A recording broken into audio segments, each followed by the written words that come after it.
Third Battle of Ladoga, July 25, 1943. One German tank rolls forward alone, not a company, not a platoon, one machine. Within minutes, 13 Soviet T-34s are burning, and the rest of the formation is already pulling back. An entire Red Army tank force in full retreat from a single vehicle. This actually happened.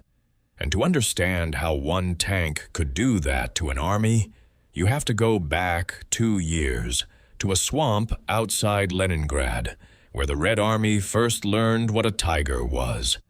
January 1943.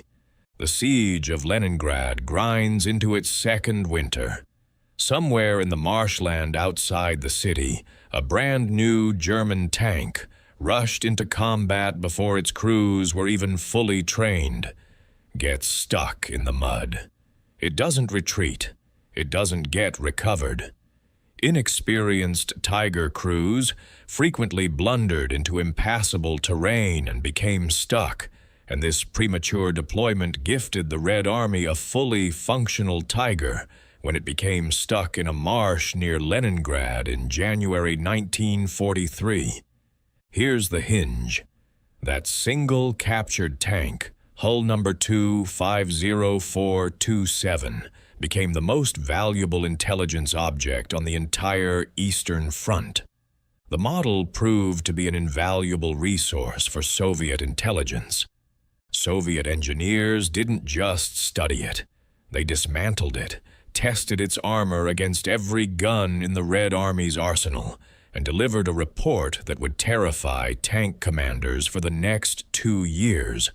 A report that said, in essence, most of what you're driving cannot kill this thing. Sit with that. Before a single major battle involving Tigers had even happened, before Kursk, before Prokhorovka, the Soviet High Command already knew they had a problem they couldn't out-armor. The only question left was how bad it would get once these things showed up in numbers.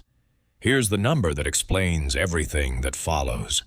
The standard Soviet tank at this stage of the war, the T-34, carried a 76.2 millimeter gun.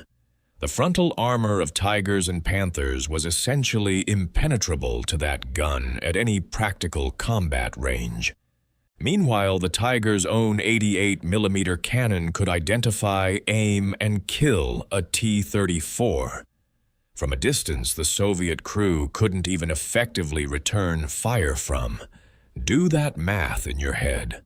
A T-34 crew could see a Tiger, know exactly what it was, and still have no reliable way to hurt it unless they got dangerously close. Closer than the Tiger ever needed to let them get. One Soviet veteran, tank commander Vasily Krysov, described exactly this dilemma at Kursk in July 1943. 6 tanks moved slowly toward him, and the Su-122 self-propelled gun he commanded, flat-sided hulls, squat turrets, a long gun barrel with a muzzle brake. They were Tigers. Vasily had to let them get close to ensure their destruction. He held fire past 900 meters, past 800, past 700. Because at any range further out, his shells would have simply bounced.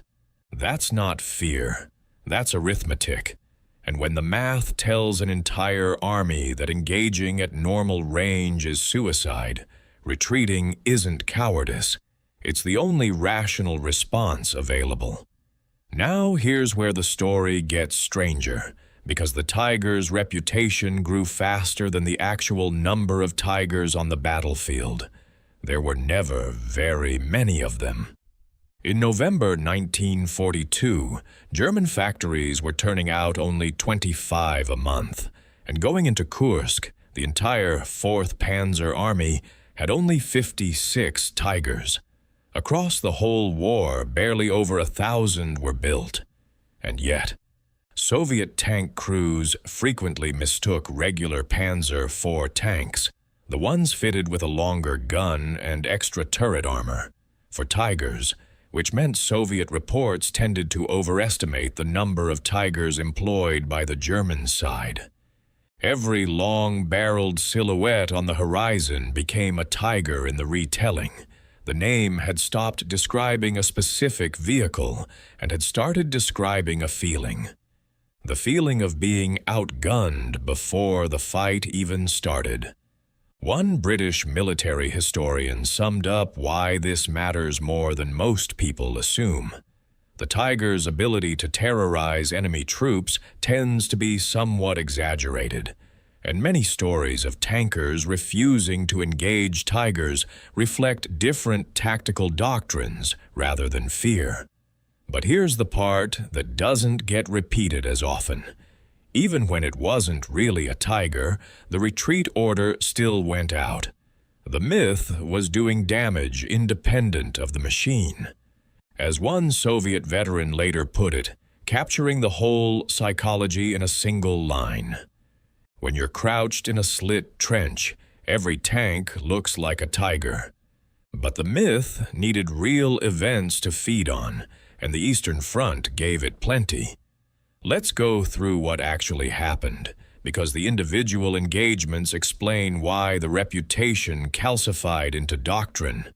Kursk, July 6, 1943.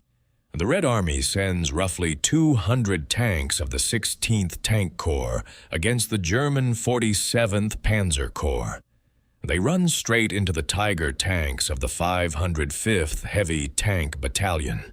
The Tigers knocked out 69 tanks and forced the rest to withdraw. 69 tanks in a single engagement against a battalion that started the day with a few dozen Tigers at most. Third Battle of Ladoga, July 25, 1943. This is the engagement that opened this video.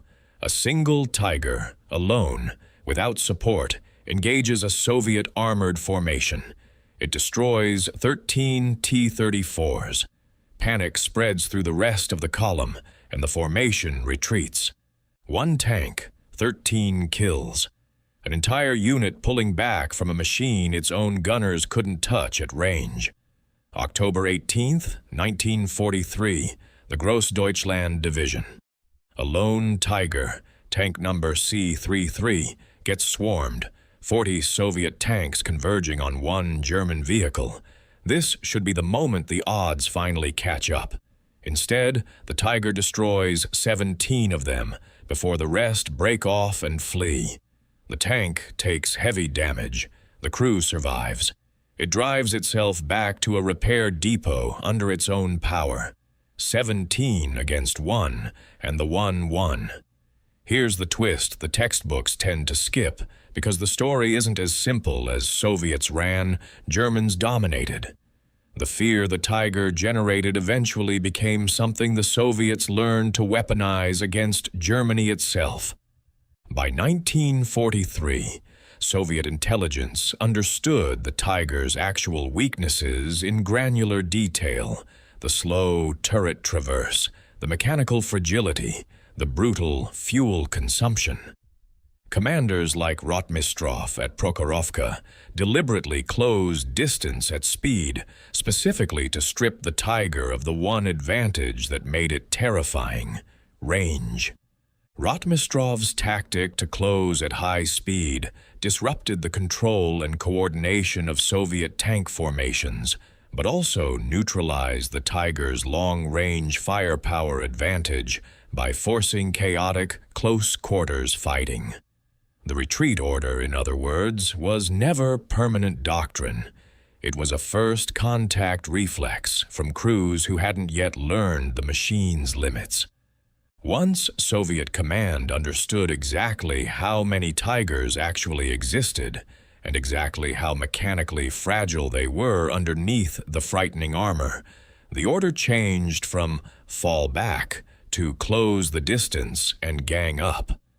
There were undoubtedly occasions when tank crews fled to escape Tigers, sometimes endangering their comrades, but this was not an endemic problem. Allied commanders more often struggled with excessive bravery, tanks launching doomed charges against Tigers than with fear or cowardice. Think about how strange that sentence actually is. The problem by later in the war wasn't crews retreating too easily from Tigers. It was crews charging them too recklessly. Because the fear had curdled into something closer to hatred, and hatred doesn't retreat. So which is it? An unstoppable monster or an overhyped legend?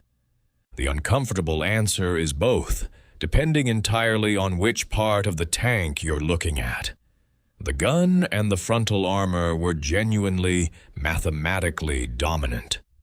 The 56-ton Tiger's massive 88mm cannon, paired with excellent optical sights, meant it could identify and destroy a T-34, well before the Soviet tank's own 76.2mm gun could threaten it in return. That part of the reputation was earned, not invented, but everything else about the machine was working against it. The Germans had lost most of their Panther and Tiger tanks by the time the offensive stalled, not primarily to enemy fire, but to the same curse that haunted nearly every heavy German vehicle of the war: mechanical failure, terrain, and fuel. The Tiger's own designers had built a weapon so heavy and so complex that keeping it running was often a bigger challenge than fighting in it. And even its combat record, impressive as it was, has been inflated by decades of retelling. Of the 146 Tigers the Germans deployed at Kursk, only 6 were actually destroyed, a genuinely remarkable survival rate. But that same source that credits the Tiger's resilience also argues that Kursk itself has become one of the most mythologized battles in history, its popular narrative shaped as much by wartime propaganda on both sides as by what the archives actually show. Not a design failure, and not pure myth either. A machine that really was close to unbeatable in a straight duel, wrapped inside a legend that grew even bigger than the tank deserved. By the war's final years, the actual number of operational Tigers on the Eastern Front had dwindled, worn down by attrition, breakdowns, and the sheer weight of Soviet industrial output finally catching up. And yet, the reflex the tank had created in 1943 never fully disappeared. Soldiers who had never personally fought a Tiger still inherited the caution their commanders had learned the hard way, passed down like a scar from a war they'd only heard about secondhand. That's the real legacy of this machine. Not the kill count, impressive as it was. Not even the armor that no ordinary gun could crack.